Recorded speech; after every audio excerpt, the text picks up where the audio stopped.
we want to start today by reminding you that in time you will come to trust that there is a communication between you and your inner being, and therefore between you and that which is us, without exception.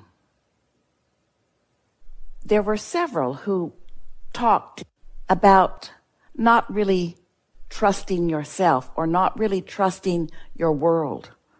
How can you trust your next partner to not be abusive since your last one was? Or how can you trust your next employer to be fair with you since the last one was not? How can you trust humanity when humanity seems to be in upheaval or not honest or not, in your words, trustworthy? And so, while there are those around you who have a variation of desires and intentions and beliefs, and while some of them are a vibrational match to what they believe and some of them aren't, it's quite a mixed bag of the energies or vibrations that you encounter as you are moving about in your physical time and space. If you are interested in knowing what's up with everyone, listening into their conversations, verbal or vibrational, you will likely find yourself having a difficult time maintaining any sort of balance, because there is a lot of variety, and when you contemplate it, you become it for the time of your contemplation. And it causes you to experience what we are calling split energy, or confused energy, or fragmented energy, or contradictory energy. It's not just contradictory from person to person. It's contradictory from you to your inner being. There are lots of different ways of looking at this. A person can have a strong conviction about something, a really solid belief about something, and not be a vibrational match to their own inner being about it. So there's the split energy between you and your inner being, which is important. And there is also the kind of split energy where you want it, but you worry about it, or you like this about this person, but you don't like that about that person, or you remember your past, which was pleasant, and you compare it negatively to your now, which isn't, or other way around. In other words, there are lots of ways to diffuse your focus, to water it down. There are lots of ways to gather up things that you believe, opinions. A belief is a thought that you continue to think. An opinion, that's a strong belief that you continue to think. But as you gather these up, as you pick them up along your physical trail, you may very well, in fact, almost everyone does, have opinions that contradict each other. And that causes an unsettled feeling. And mostly, and this is what we are leading up to, it causes a feeling of insecurity on your part. When you are determined about something, when you are decided about something, when you've made up your mind about something, even if you're not able to maintain that thought in a consistent way, so sometimes you feel uneasy about it or insecure about it, there still is great advantage in determination. In Napoleon Hill's book, Think and Grow Rich, it was one of Jerry's early favorites as he was beginning to understand how to be more deliberately creative in his own life. And there is a phrase from that book, many helpful phrases, but a particular phrase from that book. Napoleon Hill talked about having definiteness of purpose, meaning you have sifted and sorted and you've come to a decision about something. And because you've thought about your decision, you've defined it, and you have become more definite about it. You are more determined about it. You are more focused about it. You are deliberately thinking about that. You are not contradicting yourself about it. And one of you asked, what was the power of that? And so we thought that's a good place to start here today, because there is power in defining something and focusing on that something, whatever it is, and not contradicting that whatever it is. Because that's the way the thought gathers momentum. And when momentum becomes faster, your attraction power is more also. So anytime you decide something, as you focus upon it more, because you've decided it, the law of attraction just helps you naturally with that. More momentum about your decision ensues, which then makes you more aware of when you are defying your own decision, talking against it, arguing for your limitation. In other words, I want this, but I'm not capable of doing it yet, sometimes you say. So not being able to do it is a limitation for what you've decided. And as you argue for that, you create a sort of tug of war within yourself. Now, the reason that we are having all of these pieces of conversations with you is because we're wanting to stir you up just a little bit.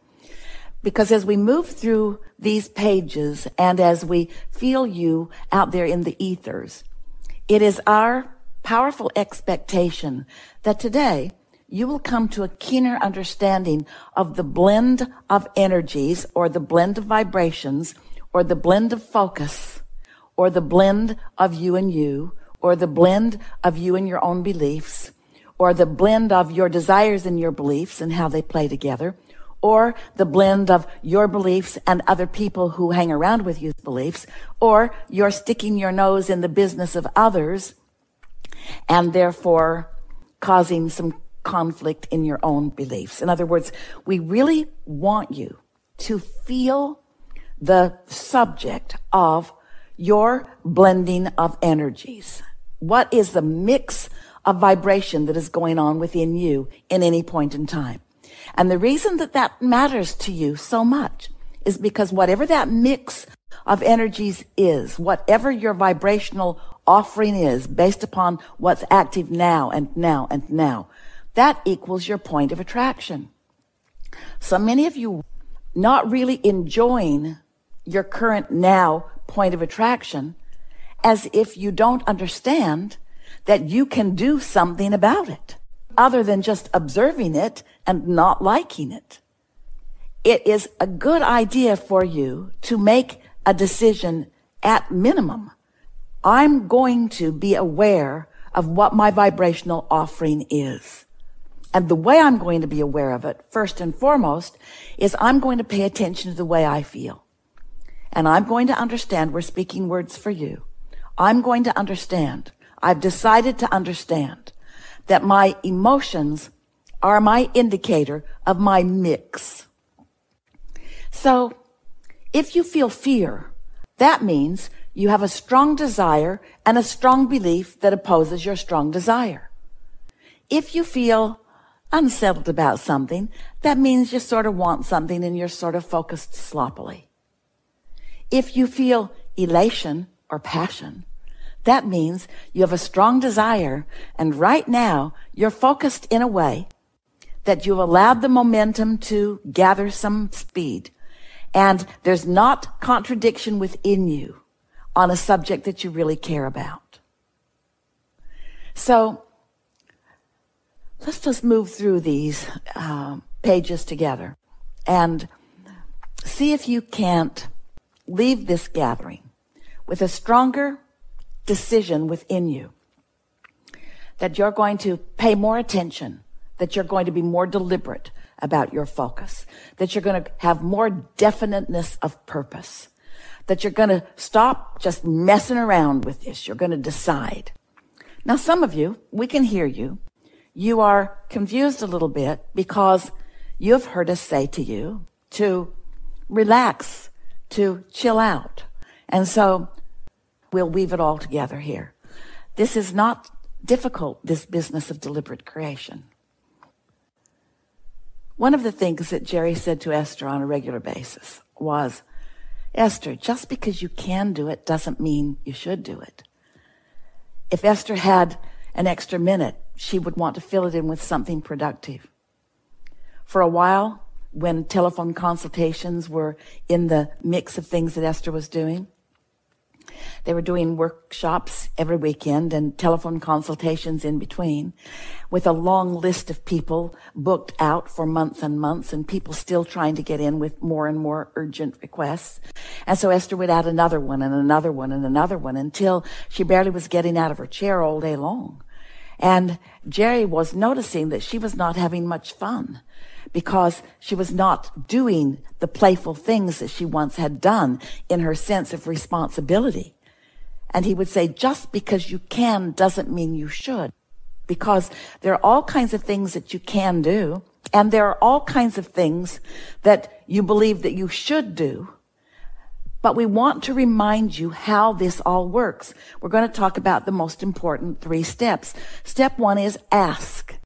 Now, what helps you to ask is the contrast that you are moving around in, which helps you to define what you want. And whether you use words or not, life helps you to come to those preferences about what you want. So your asking is taken care of whether you're putting any words to it or not. Your vortex is the result of your asking. It's a vibrational gathering of desires that have been given birth to by you through the life that you live. And your inner being, who is absolutely non-resistant in nature, is a vibrational match to everything you've asked for. That's why we wrote the book, Ask and It Is Given, because when you ask, it is given.